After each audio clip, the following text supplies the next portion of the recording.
Hello everyone, welcome to Methods 2 Week 12. For this session, we'll be diving deeper into Photoshop and all of its photo editing capabilities. Similar to what we did in class, we will be going over how to appropriately or accurately represent those two representation styles, the textured and the collage.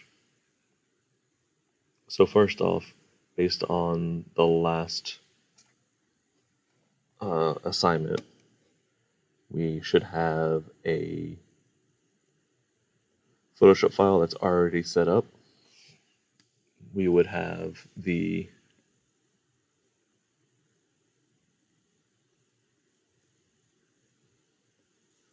four renderings, 4 to 5, I think, that come from Enscape, which is just your white model, as well as the alpha masks and color IDs. Those should be here and ready to be used. Then we would also have your line work layer. So if I turn that layer off, we see our line work.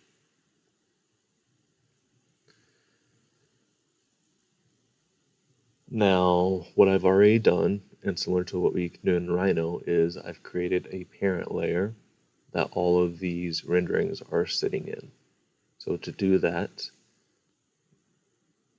we can either create a folder, which creates that new parent folder, and you can drag stuff in there, or if you highlight things by just holding Shift and clicking, you can then automatically put those selected elements into a new group, like I've just shown there. Down here at the bottom, we can also add layers with the plus, or we can delete layers with the trash can next to it. It might prompt you. Go ahead. We can also go over layer masks and adjustment layers down here, but we'll get to that a little bit later. At the top, similar to Illustrator and Rhino and all that, we can lock layers. If I want to lock that line work layer, now I can no longer move it, right? Because it's locked. We can also turn layers on and off with the eyeball.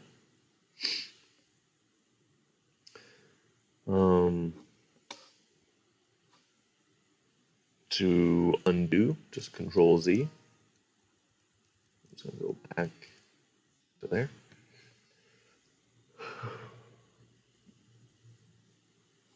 So now that we talked about the layers, let's talk a little bit about these tools on the left.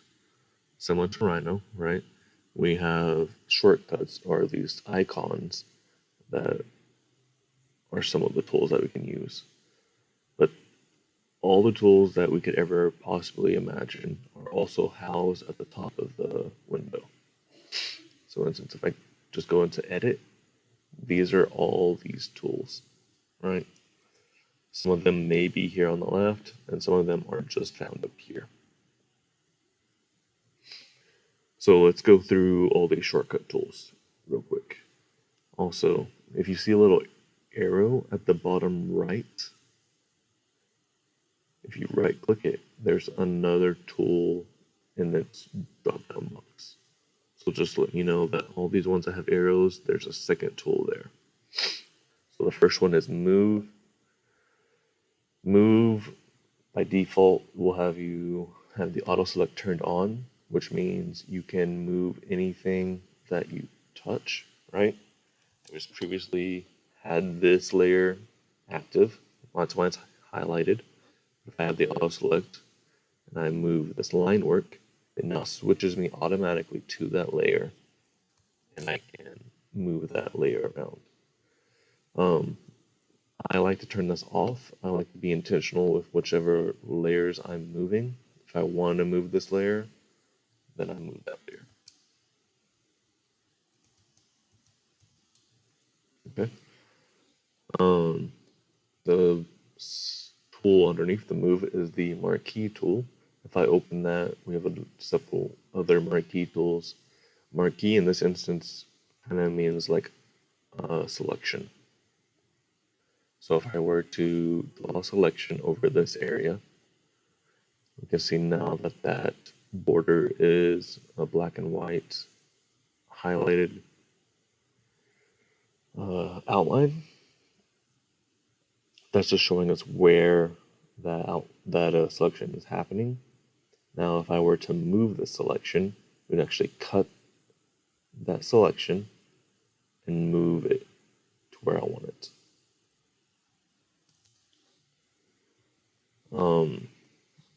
We can add with this tool as well.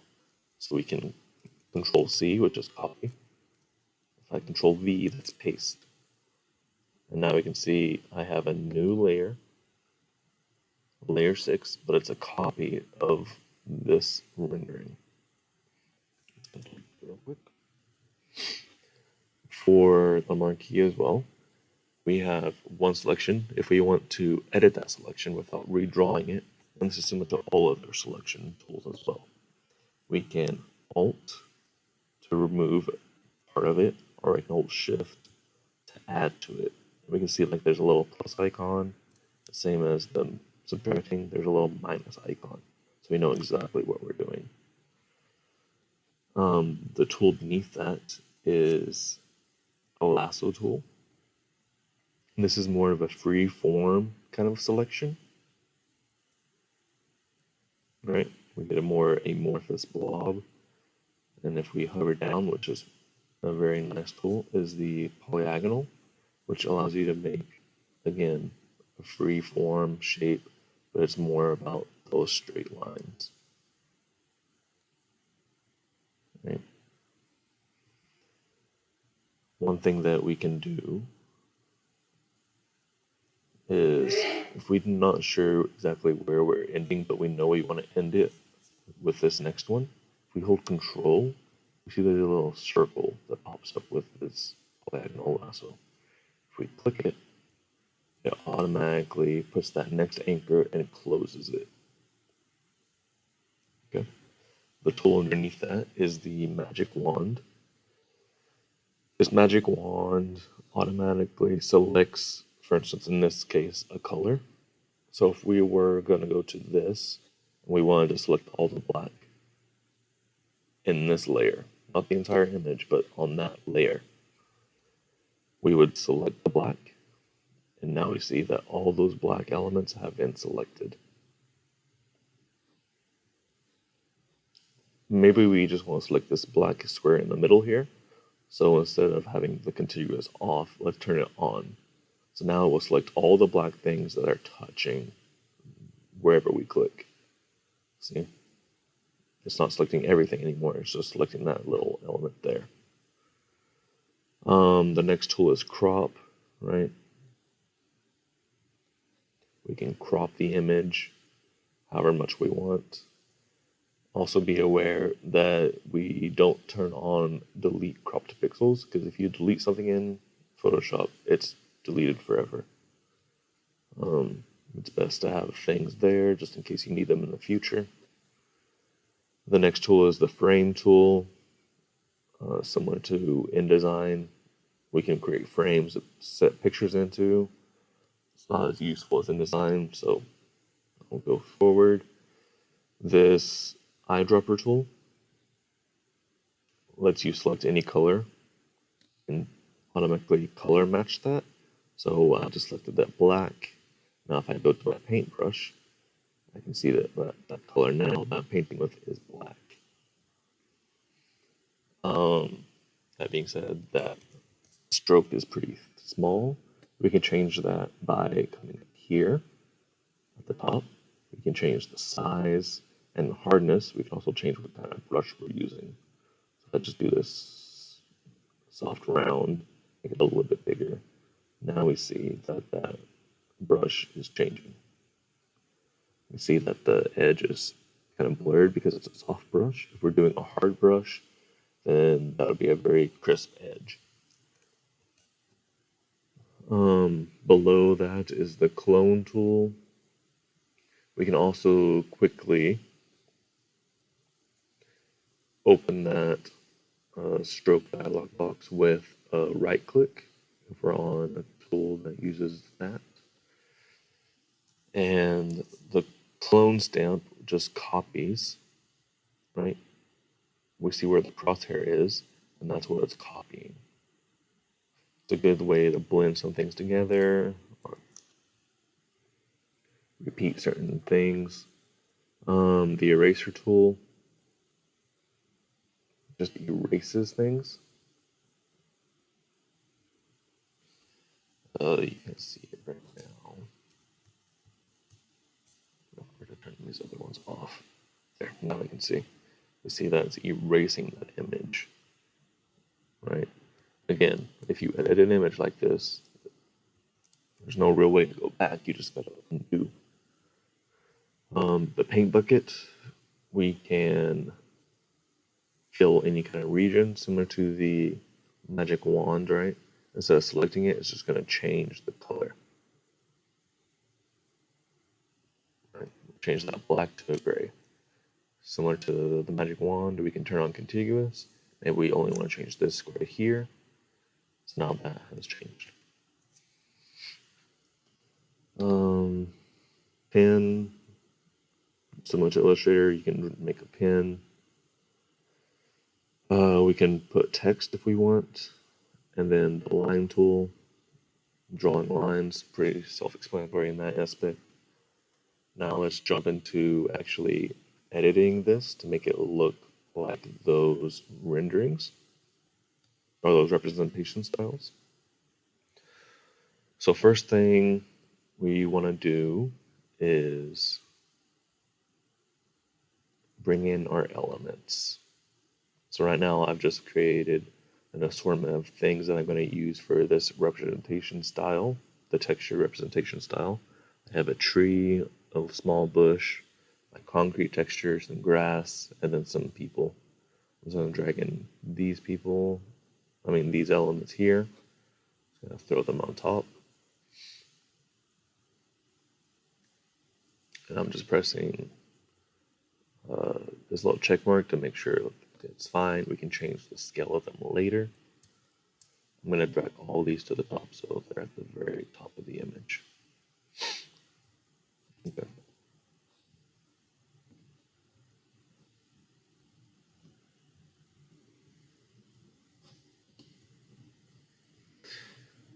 Well, let's start with the tree. I'm going to turn all these other things off real quick, and now we just have this tree. Right? To make this tree bigger, we need to scale it. So we can either do that by going to Edit, Transform, Scale, which now we have these shape handles to make it bigger. We can also do Control T, which is the shortcut. You can make it bigger or smaller like that. You can also hold Shift, and it will take away our maintain ratio or length up here. I'm just going to make it a little bit bigger like that. That's fine. So in the textured example, we have 2 or 3 rows of trees that are all black and white textured. This texture representation style is a black and white kind of fully monochromatic style. So first off, let's just create our row of trees how we think it should be. To easily copy things, we can copy a layer by holding Alt and dragging, right? That gives us copies of those trees.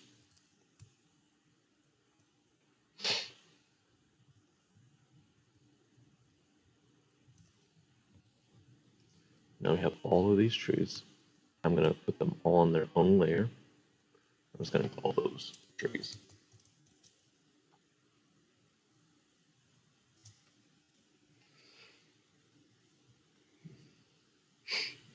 Now, because we know that this is all going to be a black and white model, we can change the adjustment. Like we have these adjustment presets, right?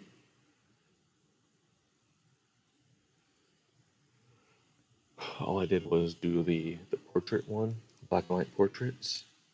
We can also just go to this hue saturation. Make sure it's at the top of our layer because Photoshop works in layers. Whatever's on top affects everything below it. We can go to our saturation and turn all the way down to this black and white. All right. But for now, I'm just going to use the preset just for simplicity right now.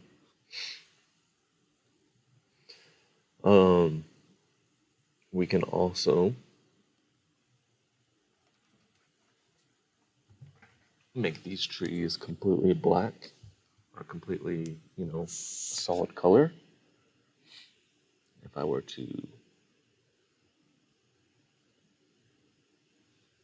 merge this group, well, let's make our second row of trees first.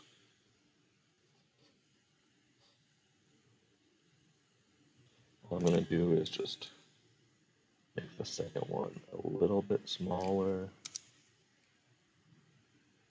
And again, those trees are in the back, so I'm going to put them behind. Now they're a little bit behind. I'm going to also flip them. If I Control T and right click, we can flip them horizontal. Flipping vertical would just flip them up and down. There we go. Gives it a little bit more variety. We can also go in here, if we right click where something we think is, we can go down this drop down menu. Maybe I actually want to flip this one a little bit, make it maybe a little bit smaller. Same thing for this one back here. Maybe make this one a little bit smaller and flip it. I think that's fine for now. But we can shift them a little bit here and there to make them a little bit different.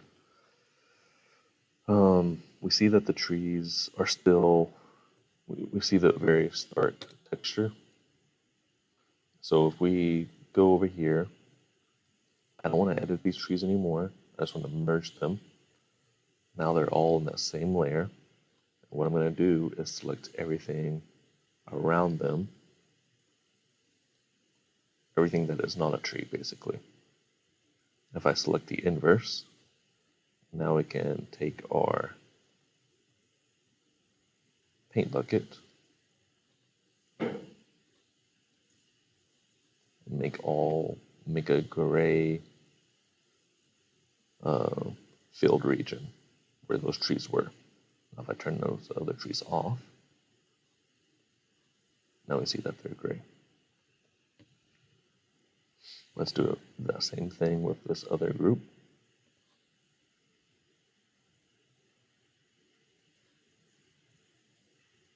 Select inverse because we want this to be the selection. Make a new layer. I'm just going to make these a slightly darker gray. Oops. There we go. Now we have our two tree layers, but they are still above and on top of our building. So what we need to do is put the building in front of it, as well as the line work. Because line work is always going to be on the top or in front. So if I bring this all the way to the front, now the trees disappear. So one way that we need to do that is to fix that is to do a mask. So we know that if we look at our alpha mask, everything that is white is something that was actually modeled, and the black is the sky. So if we select this black, and select the inverse, we can apply a mask to this layer. I come down here with the rectangle with the circle in the middle. It applies a mask to that selection. Now we see that that sky was cut out, right? If I disable it, holding shift, I can disable that mask so we can see what happens. Like that sky has been cut out, and now we see beyond. If I were to turn that next layer off, now we see that the trees are showing up where that sky was. However, we still have places here where the tree is meeting the ground, but it's not being shown properly. So we just need to edit that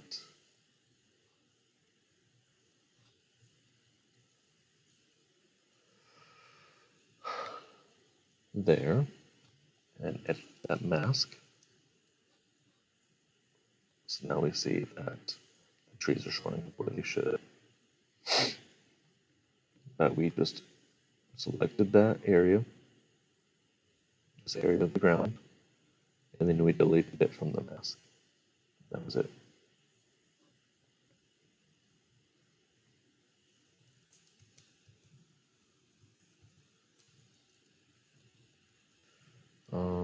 I seem to be missing this view here. I thought I'd really quick. So at the bottom. There we go. Well, let's bring it up here so we can see what's happening. Disable that adjustment layer. We see that all of the maroon is that ground layer. So if I just select that real quick, I can easily apply that to our layer mask. Same thing I did before, just a little bit of an extra step. Okay, now that we have that done, we see that we still have this border here. So let's actually poche that in.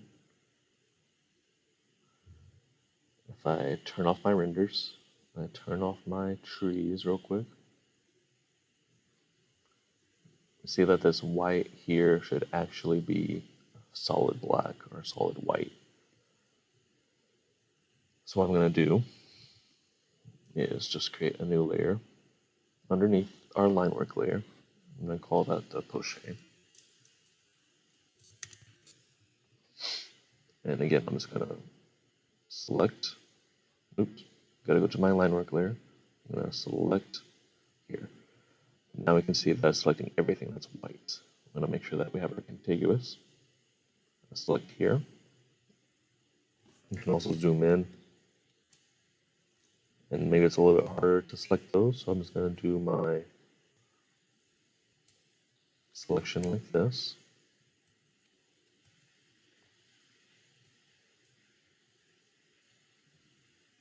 And we can keep doing that. Now, let's make our poche. I'm just going to make it black. You can make it white, you could do anything you wanted. Now we have our poche. Now it looks like what it should. Again, we can either continue that for all of them. Just for quickness, I'm gonna skip those right now. I can turn on my layers again. Turn on my trees.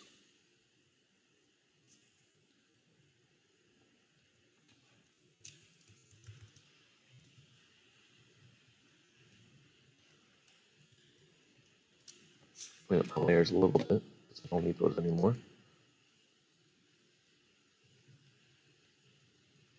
There we go. There's our trees back. However, one thing in our trees is they are meant to have some kind of blur. We see like a motion blur going up and down, kind of making the trees feel a little bit more atmospheric. So I'm going to select this front row first, and all I'm going to do is go to Filter, Blur. I'm going to do a motion blur. Now we need to make sure a preview. So if I zoom in here with the preview, this is what's happening automatically with this blur.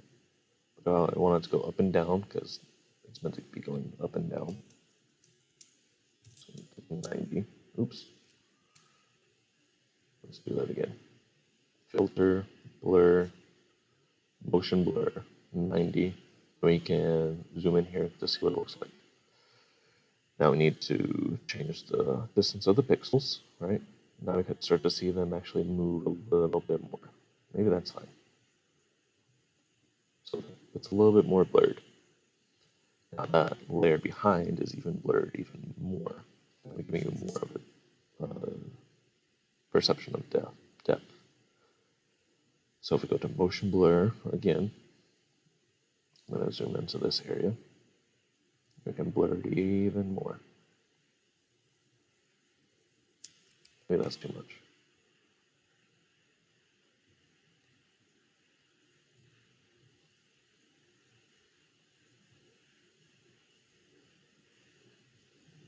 Maybe like right there is fine.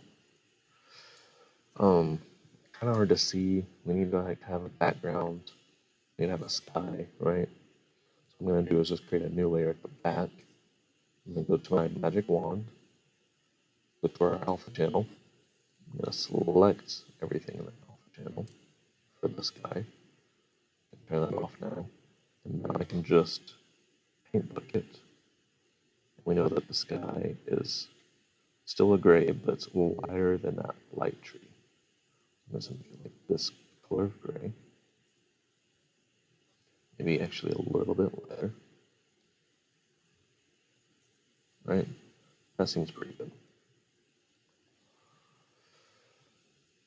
Maybe these trees are also a little bit too dark.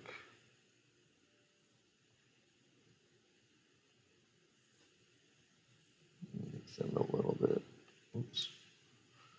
Well, I think they'll be fine for now.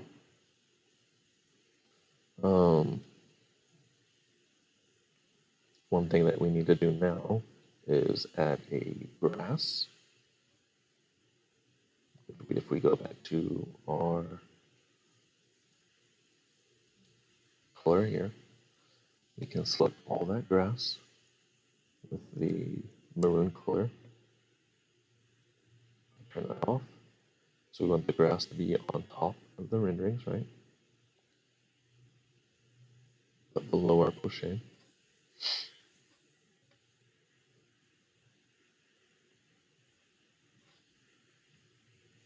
And find our grass texture, which was here.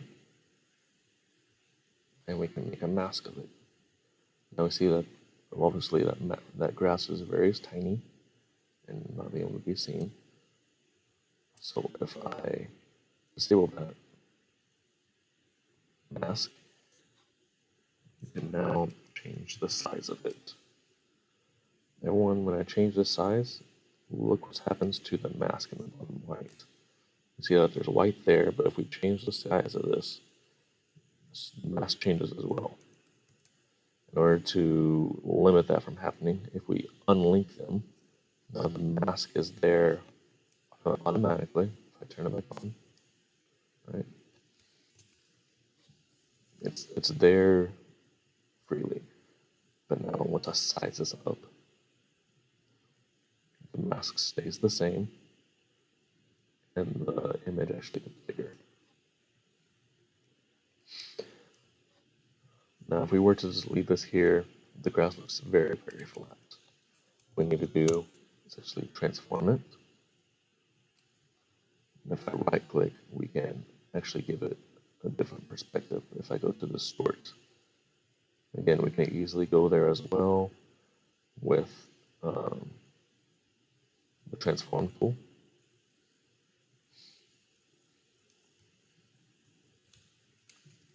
If I hold Alt zooms out. does go up and down with the mouse wheel. It just goes side to side. I hold shift in the mouse wheel. Oops. Control in the mouse wheel, sorry. It goes left to right. Alt in the mouse wheel zooms in and out. Okay. Now that we have that done, I think that perspective is a lot better. I'm just gonna size it up. If I hold shift, I can disable that link and size it up properly like that. Okay. For our grass, that seems fine. I'm gonna go back and turn on our image, our adjustment. Also, the tree needs to be above the grass, right? Because the trees go on top of the grass. Right? What else are we missing? The grass is kind of dark, so I'm gonna just make it a little bit lighter with this opacity. Let more of that white shine through from the ground. We can also put some concrete texture. If I turn on this concrete texture,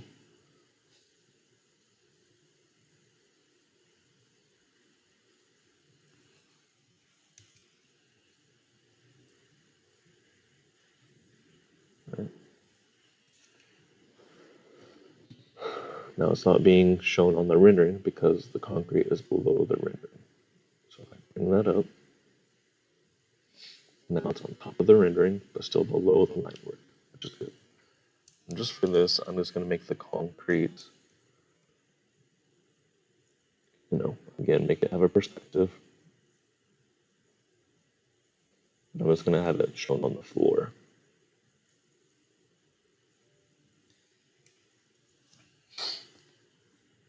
Now if I go back to that rendering, mode, that material ID mode, I'm sorry, I can select where I want that concrete to be, just here. Turn off that layer again. Now it's here on the floor. However, we are missing the shadows that were there previously. So what I'm actually going to do is bring this layer up, our layer that has the render. And what I'm going to do is actually turn on these adjustment layers. I'm actually just going to make it darken. So now, oops, our concrete texture is still there.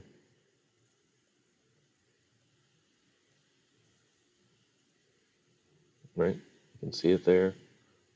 It's there.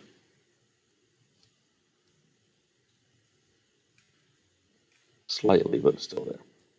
We can also turn down the opacity. We want it to be a little bit lighter. However, now we have these trees that are here. What we can do is add this mask to our section, right? And we can select the inverse. We go to our tree layer. We add this to our tree layer, right? It's deleting everything that was in that building. Okay, next thing to do would be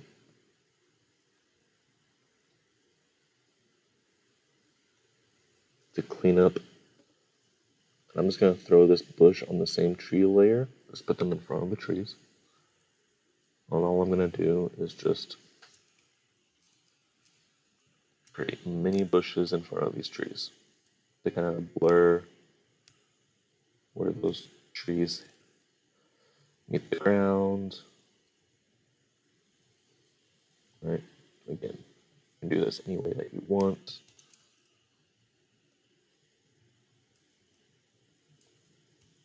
Just going to copy this.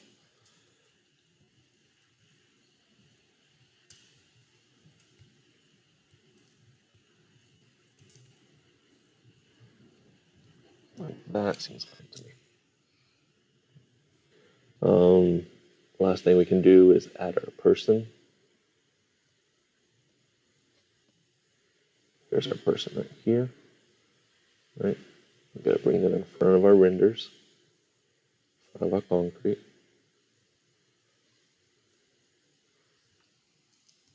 And they're very tiny. Now, in order to make this be the right scale and to make sure we have the right perspective, we can do something that if we were to have multiple people in here, for instance, we can make them all appear to be the same scale, the same height. So if I do Control R, that brings up our ruler. And if I drag down from our ruler, we make a guide, similar to what we can do in InDesign, right? So what we need to be aware of is, or we need to try to maintain, is that all these people that we use, their eyes should line up with that guideline. So if there's a person over here in the distance, even though they're further back, their eyes should still be lined up here. That gives us a very nice way to tell who is closer, who is further, but still maintains a kind of proportion or scale to your drawing. But again, we just need to have them be a black silhouette. We can do that by just crocheting them.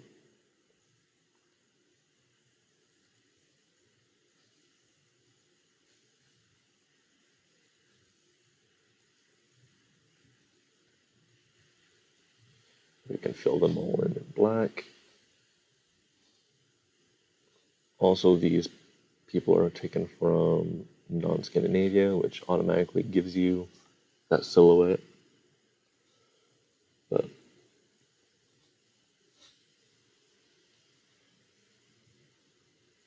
let's just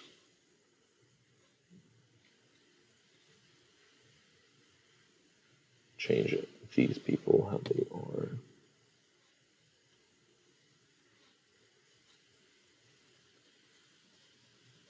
Again, I'm just gonna fill them in very easily with my paintbrush.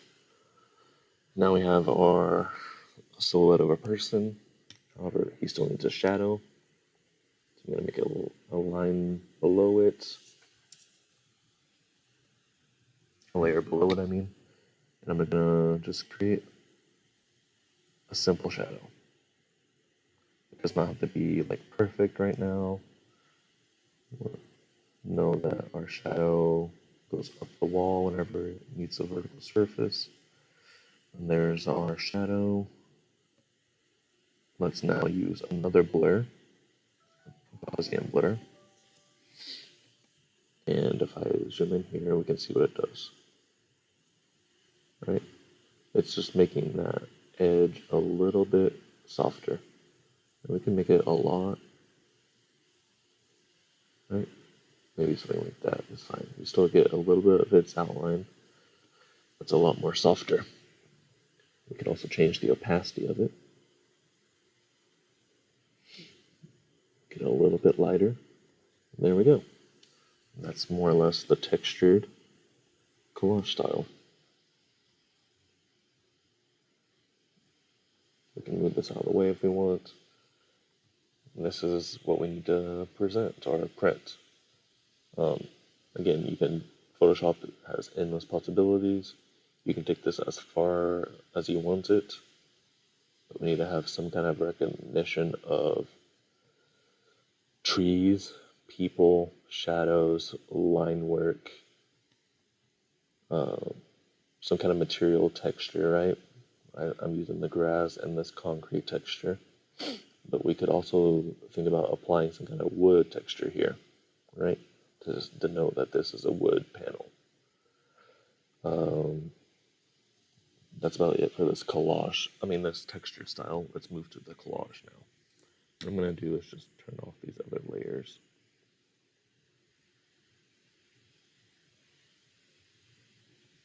Turn off the concrete. Well, I'll leave the concrete there. That's fine.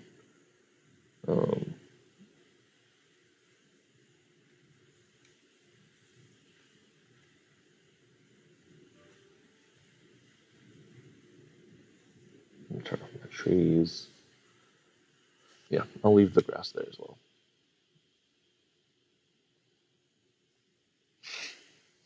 Okay, so what we can do now is I'm just going to drag in my other set of images. And the collage style is a lot more free, right? All my images are here. They're somewhere. Here they are.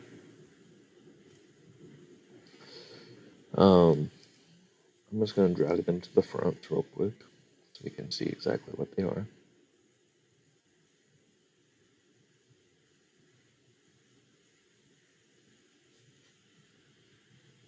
Okay.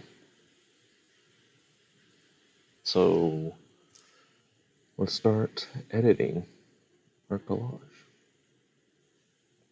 I'm going to say that's fine for that. Like I said, we can do anything we want to with this mode. I'm just going to use my magic wand. Maybe I don't want this sky here. I can turn down my tolerance or turn up my tolerance. Then I want to select all those. And I can go back and forth with how much of a tolerance we need. But that's pretty good. Let's take away that sky using my mask here, right? We can also throw this behind our rendering.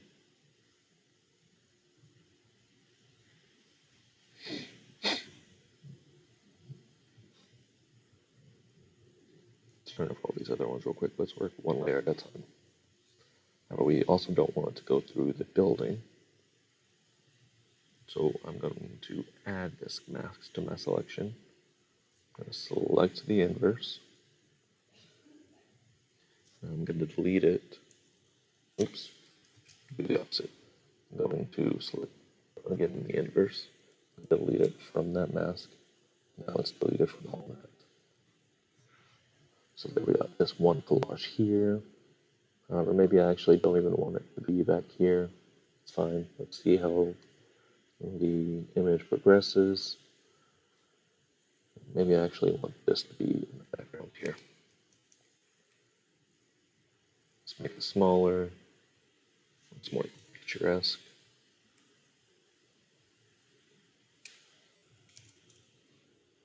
I'm going to do that same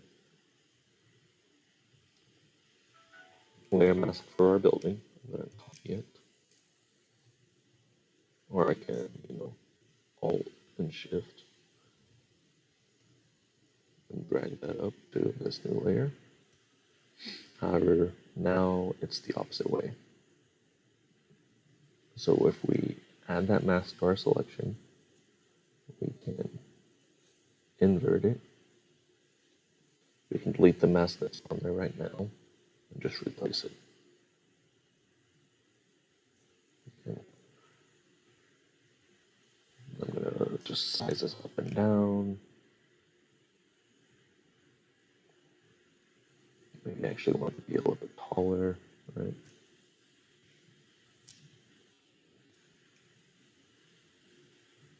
So I want to maintain a little bit of that same perspective that we got going on. Maybe I want there to be this kind of person over here walking his dog. And maybe let's just throw him over here. He's fine right there for now. Let's see what else we have. And again, you can drag any of these images from anywhere that you want. Let's actually throw him down here. This seems like a pretty good image for over here.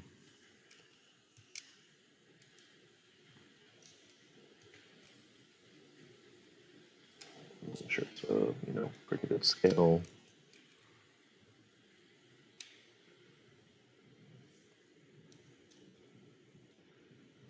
Japan looks like all this ties in together a little bit. Same horizon line. Copy the same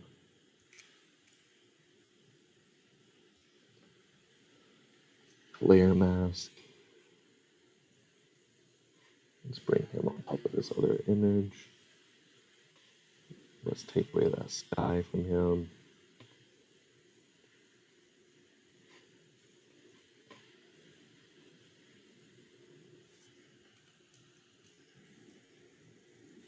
We see two people here, right? Let's try to make them have the same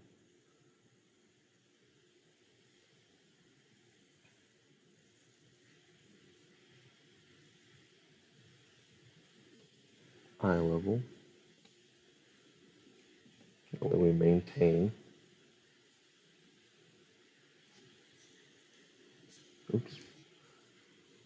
This like my inverse. So we don't want this little thing here to be intruding into the building. So if I mask that. Actually, let's turn off our grass layer. Kind of looks a little strange right there.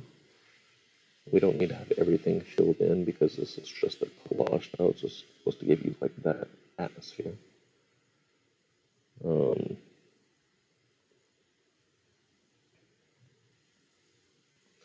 Let's just do the sky here.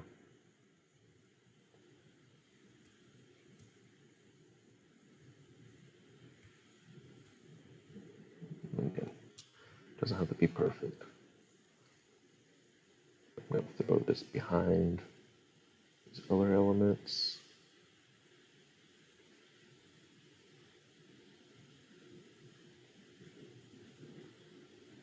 Right. That looks pretty good there. What is this? Tree row. Select all those whites.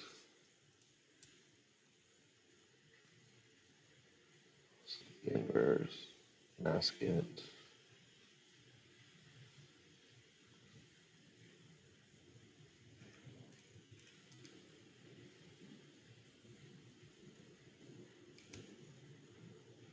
Maybe instead of trees, I'm gonna say those are more like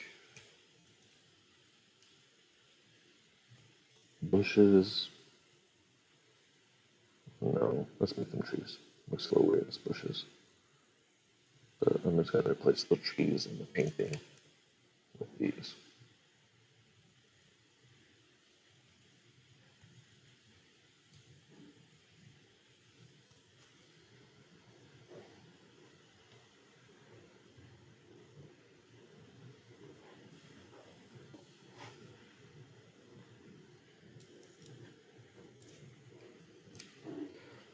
I always get messed up with that mask selection. It's fine.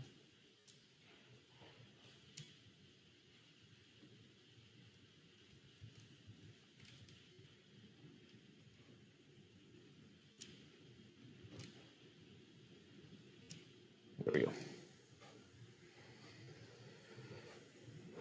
And maybe I want to blend that a little bit better. It's going to use my paintbrush, painting on the mask, right?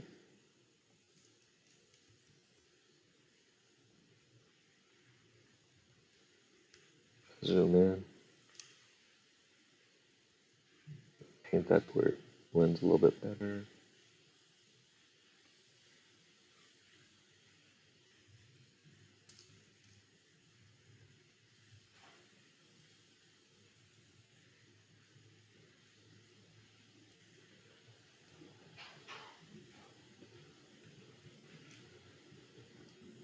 Yeah, that seems fine for now. That's a very simple collage style. We can add another person in here if we wanted to.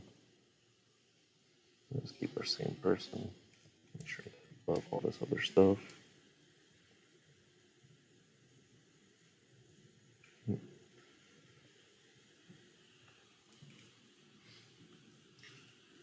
that's it. We don't need to do much more.